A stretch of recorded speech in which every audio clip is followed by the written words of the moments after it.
Well, hey there, Amanda. Thank you so much for Confidence for Women podcast. I'm so excited about you and your story and you're with my audience. So I'm going to turn the mic over to you. Story. Awesome. Thank you so much, Shelby. I'm so excited to have a conversation with you today and share the conversation with anyone who's listening. I know that you wanted to kind of just have me share a little bit about my story, my journey to sobriety. And I'll kind of hit on some of the high notes, but start with saying that I don't think there was really anything super extraordinary about my relationship with alcohol and with my drinking journey. I started drinking in my late teens as a way to be cool and fit in and really kind of help with some social anxieties and some feelings that I didn't belong, much like a lot of people. And that carried into my young adulthood.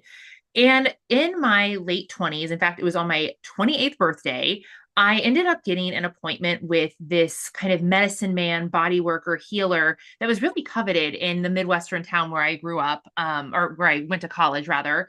And this individual changed my life. Not only physically was he just amazing at helping me with some pain that I was in, but he started to introduce me to some spiritual philosophies and concepts that I'd never heard of before because I was living in the Bible Belt. So everything in terms of personal development and growth was very traditional religion orientation, which there's nothing wrong with. I just personally didn't resonate with it. It felt a little limiting and a little just a little stifling for me. And so he started introducing me to these self-help concepts. And at the time, I was living a pretty good checking the boxes, master's degree, great job for a very sought after company, bought a house, had the social life, had all of the things that should have rendered me very happy and feeling successful, but I just felt kind of blah, like something was off track. And that did not feel good. For all of the work I had done, it didn't feel good to feel off track. And so to have this individual present to me this way to feel better that seemed very natural and very easeful, I latched onto it so quickly. And so I went home and started downloading, all of these self-help and spirituality books on my Kindle. I started binge watching Oprah's Super Soul Sunday. That was really kind of like the what's what of personal development at the time. And I started what I thought, Shelby, was devoting myself to a personal development practice. But what I didn't quite conceptualize was that for every hour I spent Monday through Friday being mindful was a counterproductive weekend, Friday at 5:30 p.m. through whatever time at Sunday afternoon, evening, being mindless. So I really went for that work hard, play hard kind of thing that we're taught is exactly acceptable, very balanced. And I was just partying and hanging out with my friends and socializing and cutting loose and relaxing all weekend. And it took me, to be honest, 3 years of doing this kind of cycle before I realized something feels off. This personal development stuff feels good, but it's not really clicking. And I wonder why. I wonder why that is. And so I really put my mind to it, and I couldn't come up with any other reason other than maybe it's something counterproductive you're doing. And the only counterproductive thing that I could think of was drinking alcohol. And I really didn't want that to be the answer because I didn't have a problem. I was a normal drinker and I was a social drinker. And that was a really big part of my identity. And I wondered, who would I become if I didn't drink? And the answer is that I became the absolute best, most self actualized, most authentic version of myself when I finally got brave enough to say, you know what, I have to eliminate something from my life that's a negative habit rather than trying to add in all these positive habits. And the negative habit was alcohol. And my life has never been the same. And I'm sure we'll talk about that a little bit more, but that's the long story less long. Yeah, I love that. Thank you so much for sharing all of that. And I think that it's such a beautiful opportunity that you were given to come to those terms on your own. Mm-hmm. I think so many times, I know I talk to a lot of people in this case. I've been sober kind of a long time, and maybe you have along the way too. That we don't people who haven't had sort of choice in drink, but then they were definitely didn't really have much choice in recovery either, right? Mm-hmm. So they were either like voluntold or given a slip or landed in a jail cell. So I think it's I think both a privilege and also can be a disservice, I think, at times when you come to this realization kind of on your own. I don't know if you know what I mean by when I say that, if that's Yeah. reasonable. No, absolutely, because my struggle with coming to it, I have addiction in my family, so I've seen firsthand my father and then one of my stepmothers really, really be powerless over alcohol and really understand how awful and difficult that is. And so I went into my relationship with alcohol knowing a couple of things. If I never get that bad as my stepmom was, then I'm okay. And also knowing that if and also having the sense of if you never get that bad, then you should just keep on drinking. And so when I started to kind of question my drinking, I had this like mental struggle of, well, I'm not at rock bottom. I'm not powerless over alcohol like she was. So shouldn't I just be able to figure it out? And it was this, this strange lie basically that I was telling myself that I almost wasn't allowed to quit drinking because I wasn't that bad. And I have real heart for anyone who chooses the path, whether almost by force and necessity or by just their pure own free will decision to quit drinking, because it's not easy no matter which way you approach it. There are definitely some paths that are more difficult than others, but there's still so much stigma around alcohol and sobriety that it is a difficult path to pursue, no matter which way you pursue it. Yeah, it certainly can be, depending on what community you live in Yeah. or kind of what is the surrounding kind of values Hmm. of your family or the people around you. But I'm curious now that you've been a little time away. I don't know exactly how 8 long. years. Eight Yeah. years. That you've Hmm. been some time away now, and that's kind of a long time. Do you still feel that do you still feel a connection to the beliefs that you had about your drinking then, like that you weren't powerless or that you didn't really have, like a quote unquote problem or anything like that? Do you still connect with that? Yeah, I do. I mean, I think that there were times where my drinking was very binge drinking and definitely wasn't healthy, but it wasn't abnormal from what anyone else was doing, and it didn't, in terms of a psychiatric scale, did not rate on the scale of, I mean, I sit with my therapist and I said, hey, here's what's going on, and what do you think? And I think this is something that is also kind of challenging and confronting, that in our medical system, especially at that point, that was 10 years ago, 8 years ago when I quit, but 10 years ago when I was starting to have this question, there's this, oh, well, you have to rate on this scale, and if you don't, then you're doing okay. And so she just kind of shrugged it off as well. It wasn't to be manipulative or um bad in any way. She was just like, nope, you don't have a problem. Maybe just drink a little less. And it didn't occur to her, because she hadn't been taught that, oh, well, yeah, go ahead. If you feel like quitting drinking, if you think that's something that's affecting your life, give it a go. Hmm. And so I think that, yes, I still very much relate to that. And I think it's important to say, because absolutely, could I have, if we look back and really got nitty gritty, could there be um a way that we could say, well, yeah, if you're questioning it, then you do have a problem.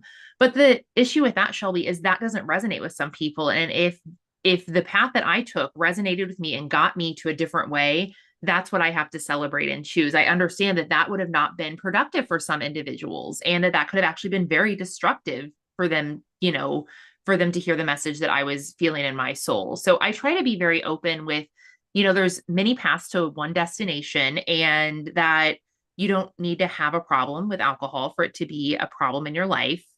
And if alcohol is in any way keeping you from being your most authentic, actualized self, then it is a problem. It doesn't mean you have to quote unquote qualify or meet some sort of specific label in my book. And again, if that resonates with you, like choose whatever path works for you. But for me, that actually kept me more stuck than anything.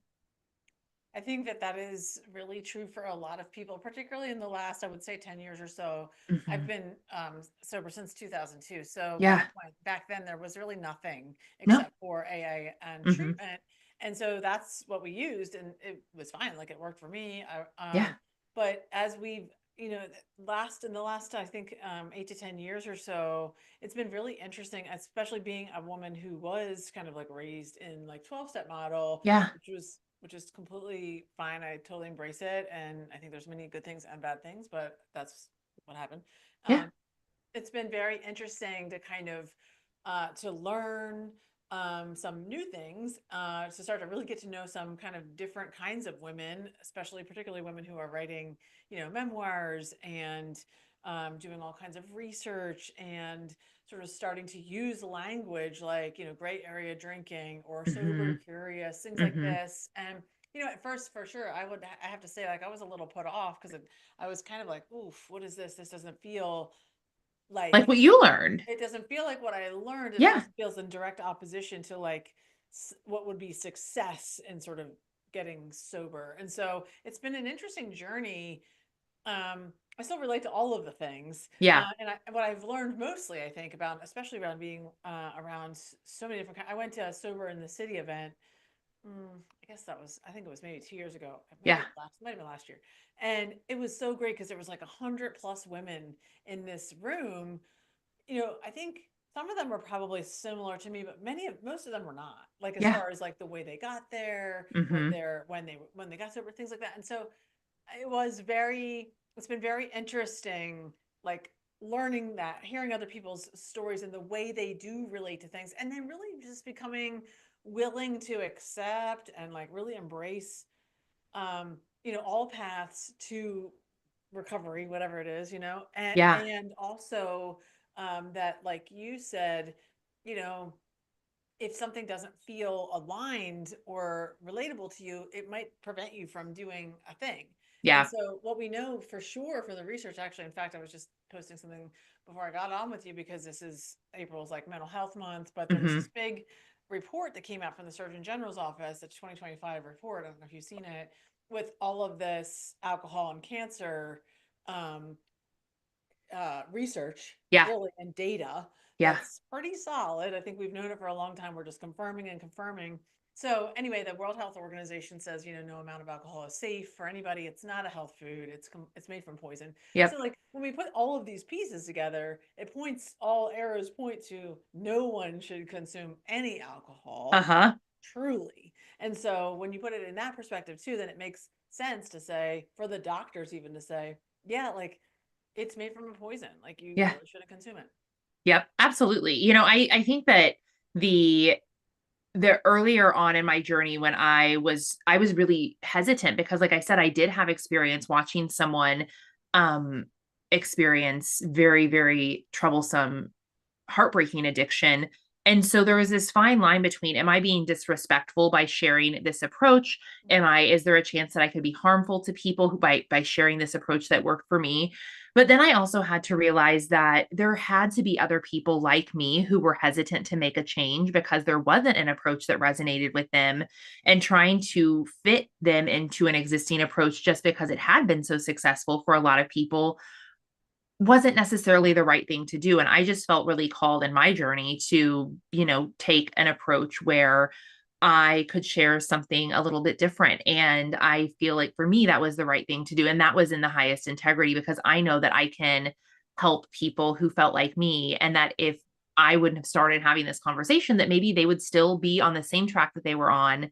And that's the most important thing to me. Right. And so I tried to be very sensitive and cognizant and also realize you can't make everyone happy. You're going to piss some people off and you're going to trigger some people. And all I can do is be kind and generous when that happens and try to have an open conversation.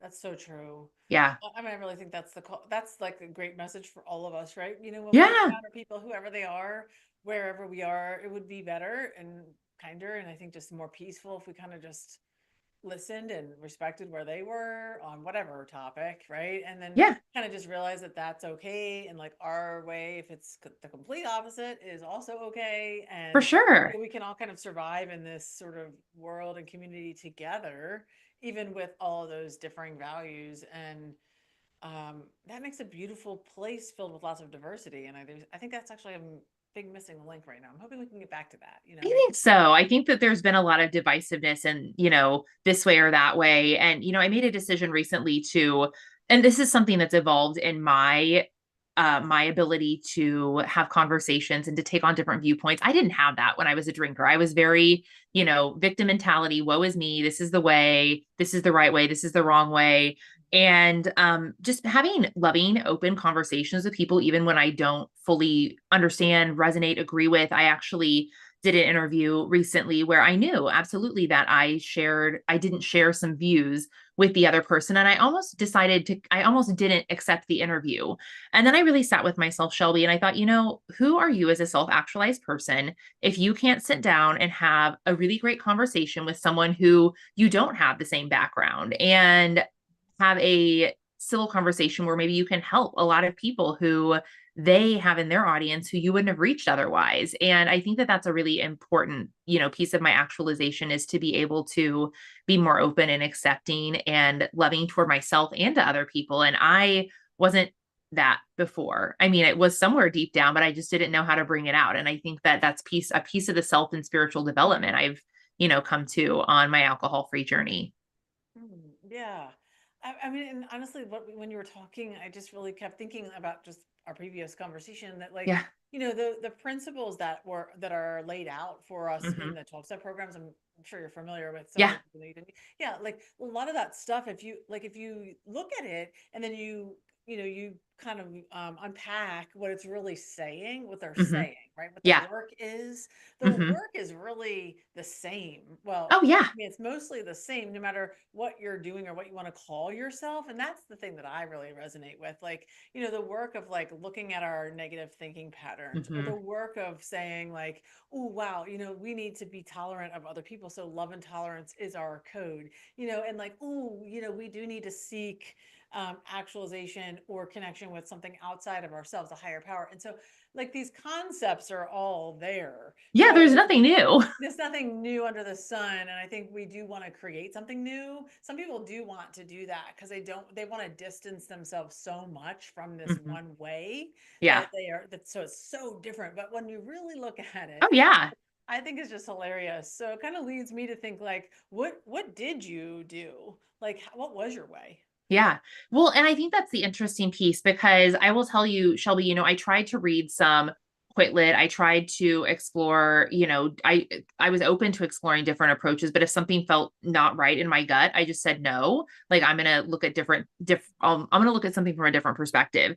And the funny thing is that, in the self-help and spirituality place, there is nothing new. Like I have shelves of books behind me that they're all, about a similar concept written from a different perspective with different life experiences, with slightly different nomenclature so that it can reach the person who it's supposed to reach, right?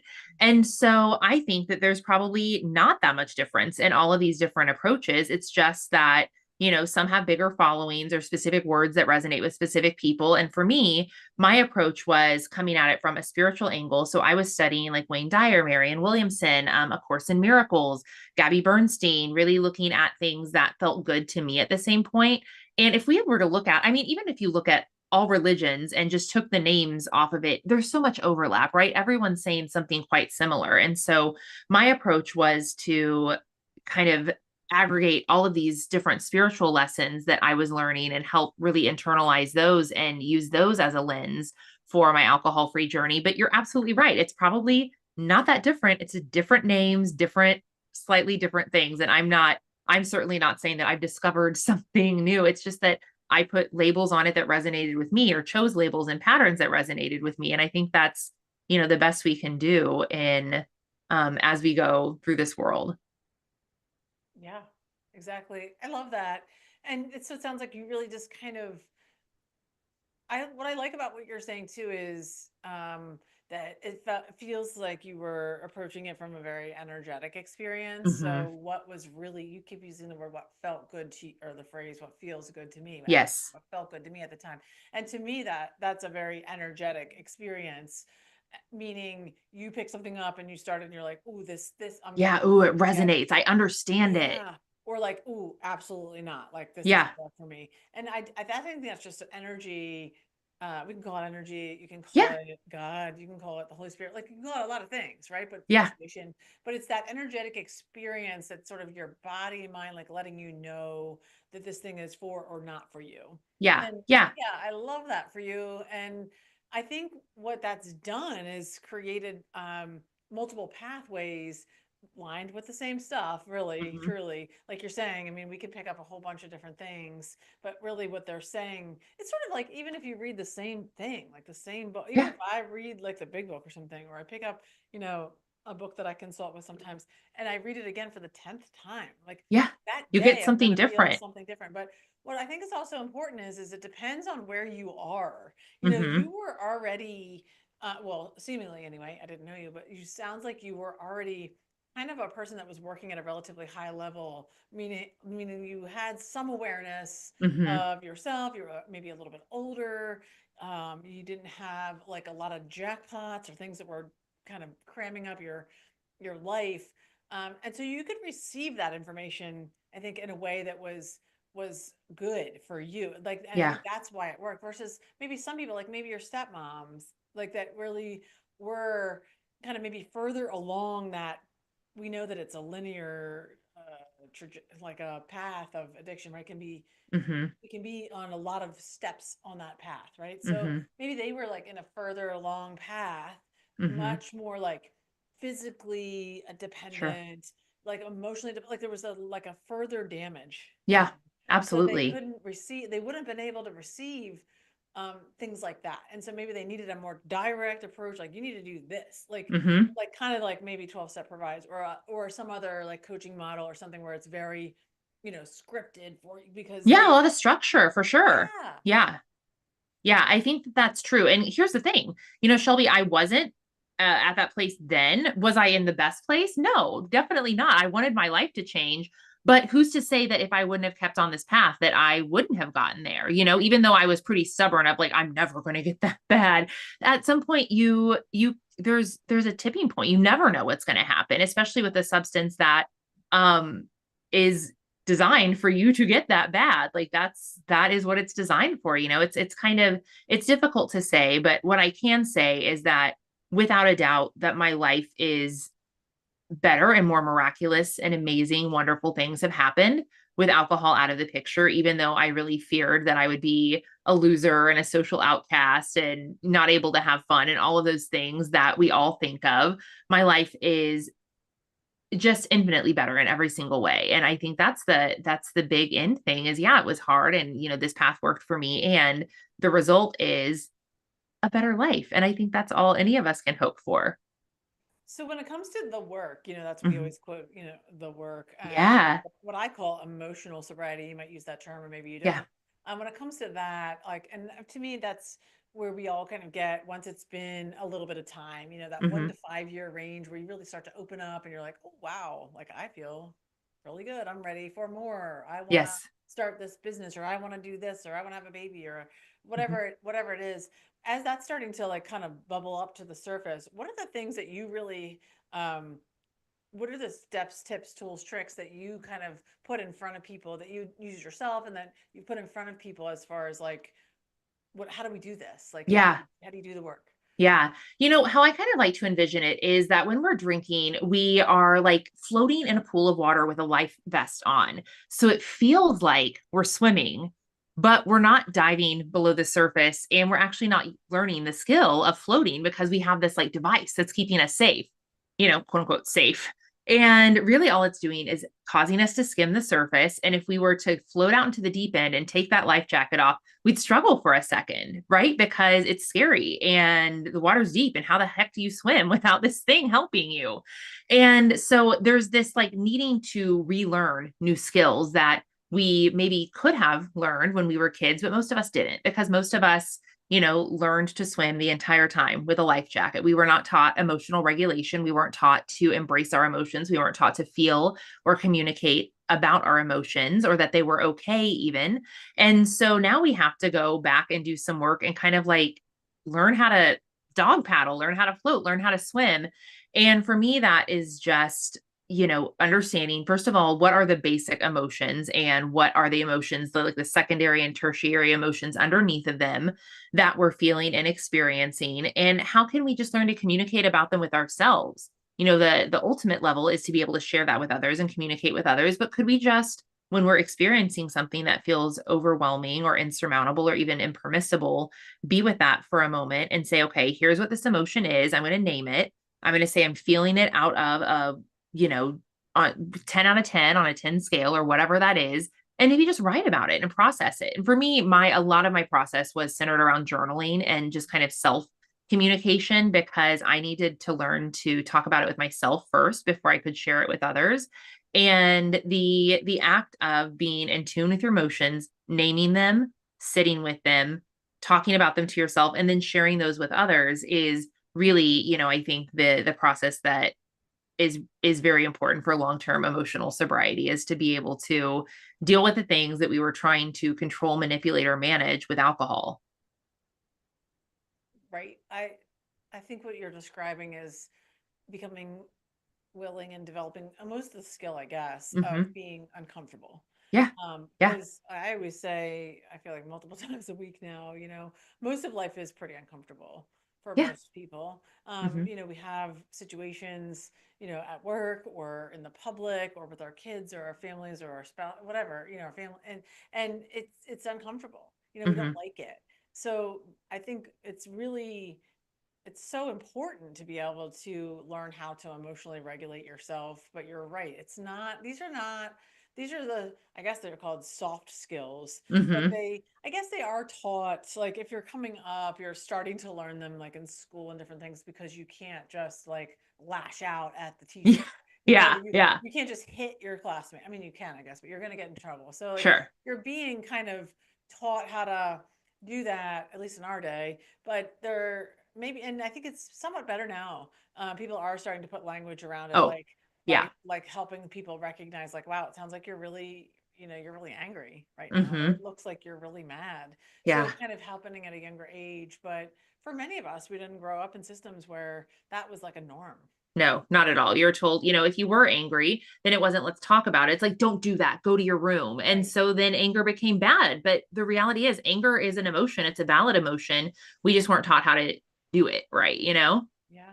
Right. And like, I just, somebody said recently to me, frankly, recently, is that all feelings are true. Yeah. All of our feelings are true and right to us. And I was like, wow, that tracks. I was like, Yeah. okay, they all are, because they're ours in that moment. Now, our reactions to those, or our responses, whichever we choose to do with that, is our responsibility. So if you Mm-hmm. are angry and you lash out at somebody, then you are responsible for sort of making amends for that, or, correcting that situation. But, Mm-hmm. um, the feeling of being mad or sad or happy or grief or whatever is they're all valid. Mm-hmm. And if somebody else isn't experiencing that same feeling around that same situation, that's okay too. Like Yeah. they don't have to. Yeah. I think the real gift that I've given myself and that everyone else can experience through that is my emotions used to be so much more volatile and unmanageable. And yeah, there's a lot of uncomfortable situations. Like you said, a lot of life is uncomfortable and awkward or not convenient. But I used to go like, whoo, way off track when I would start to experience an intense emotion or something was inconvenient. And now it's more like a little like deviation and then back to feeling okay. And that Mm-hmm. feels so much better not to have these, high and low swings that frankly I was creating for myself sometimes, but to be able to let hard stuff happen and then still feel mostly kind of in the neutral space, which is just feels so much better. So I love this. So basically, this sort of tip is around learning how to be a good emotional regulator. And you Hmm. talked a lot about naming the feeling, which I love, because Hmm. once we name it, we can kind of put it outside of us. It's not us. It's not Yeah. me, Yeah. my identity. It's this. It's a feeling. It's just this Yeah. feeling.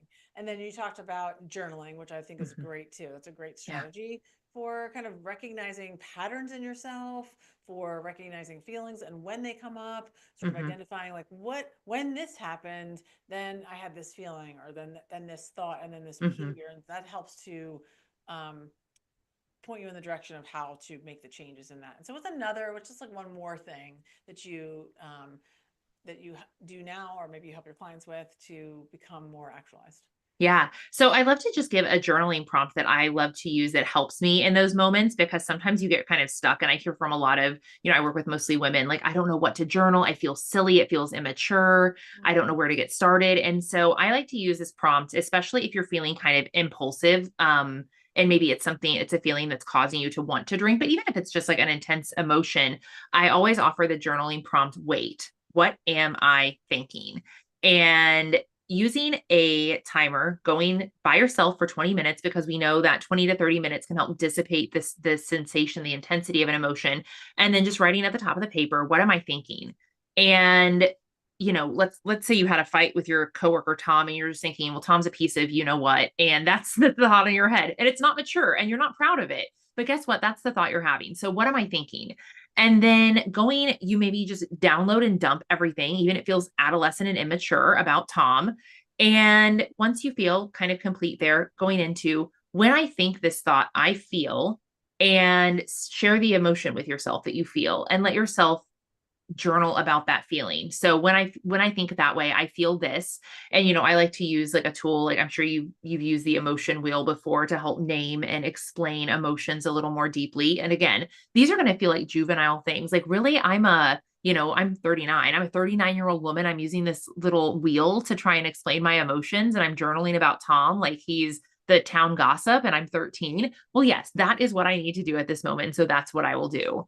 And it's frustrating to have to kind of do some of these juvenile activities, and they don't feel very sophisticated. But let me tell you what, Shelby, they work. It works to process in whatever way, works for you. And maybe you try journaling a couple of times and it doesn't really do the trick, but I think it's worth it to give yourself the opportunity to explain and express and get something off your chest to where you're not holding it in your like internal filing system trying to make sense of it. The worst thing that can happen is that you dump it onto the page and then you're not reeling about it in your head, which I think is a really freeing feeling. Yeah, that's the worst thing that can happen, right? The Yeah. best thing that can happen is you're not thinking about it as much. Yeah, Yeah. exactly. I love having those prompts. That WAIT is so great. Hmm. What am I thinking? It's similar to an activity that I use the entire first module of my course around this material Uh-huh. is eliminating negative thinking patterns, and Hmm. that one of them is sort of taking a thought inventory, and it's kind of Yeah. very similar, so they can learn to recognize, what are my negative what are Hmm. my negative thoughts, and then like what happens to bring them on. So is it the phone call from the boss, and then immediately you're like, oh, I did something wrong, or I'm always a failure, or is it the child that's giving you, kind of pushing back, what Hmm. what is it that makes you go into that negative thought, and then being able to impact that and change that in a much very subtle way, which then will change your emotions about it, your feelings, and then your behavior. So Hmm. it's such a positive and productive experience, truly. It's just that none of us really spend the time to do it. I don't know why we don't do some of these super easy things, but Yeah. more It's not often. as it's not as instant gratification, but I know and that it pays off if you can just isn't it better to take that 20 minutes to like sit and process rather than seethe about it and try and replay a conversation for 2 hours? Like it's just And it, also, it when you do it, when you get really good at this and you start to give yourself those moments, you learn about grace for yourself. mhm, Like, you learn how to extend grace to yourself. And then you also learn that, like, wow, that like really bad thing happened to me and I didn't mhm. like implode. Yeah. I didn't die. The world didn't stop moving. Like, I actually, this terrible thing and feeling happened, and like everything just kind of kept going. Yeah. I was able to go to bed and wake up the next morning. And even though it's Hmm. uncomfortable and I didn't like it and I was sad or I cried, I still did. I went to bed and I got up. Uh-huh. We were able to keep going. And the more opportunities you have to do that, the more like resilience you build up, in Exactly. your brain. So it's really Yes. cool. Yeah, every time you tick that box, you had made like a flex, like you flexed a muscle and you're building that muscle, and eventually it's going to become kind of close to second nature to do that for yourself. Just takes Exactly. practice. Totally agree with that. Oh my gosh, Amanda, this has been such a great conversation. I know everyone is going to love it. And so, where can they find you if they want to reach out? For sure. I've loved the conversation as well. If this resonated with you, I'm typically hanging out on Instagram. I'm at Amanda Kuda, and that's Kuda. Or you can visit my website, amandakuda.com. I have my book that came out a couple years ago, Unbottled Potential, Break Up with Alcohol and Break Through to Your Best Life. And I think that would be a really great resource for anyone who's on this journey as well, who liked this conversation. Absolutely. I'll make sure I link to those things in the For show sure. notes below so that they can all find it. And again, I just thank you so much for your time, and I hope our paths cross again So soon. too. Yes. Thanks, Shelby. You're welcome.